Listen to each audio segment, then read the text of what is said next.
pag nagrarap ako, lumilipat sa ilong. Ayan, lumilipat dito. Kaya niya. Pero Sheena, anong nararamdaman mo nandito na si Casey sa tabi mo? Ano naman, speaker naman.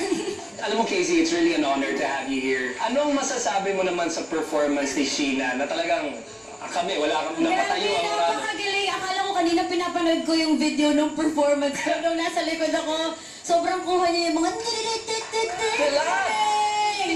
Galing! Yung mga maliliit na detail na hindi ko alam na hindi na mapapansin ng mga tao, ginawa niya. Galing! Rufa May! Rufa May! Rufa May! Rufa May! Pwede raw gayahin mo si Rufa May. Akala ko ba tapos na tayo dyan? Akala ko gusto lang ako, ba't ako kasama? Ito na lang, Casey, anong message mo kay Sheena?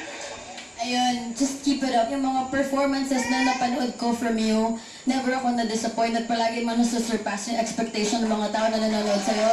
Ramdam namin na talagang binibigay mo lahat every time nagpo-perform ka. Wala lang 5 minutes yung performance na yun, but we felt like parang buong concert na yung pinanood namin. So keep up the good work. Kung ano man yung maging results tonight and maging results nung buong competition, it will not define who you are as an artist. Kasi sobrang galing mo for your age. Absolutely.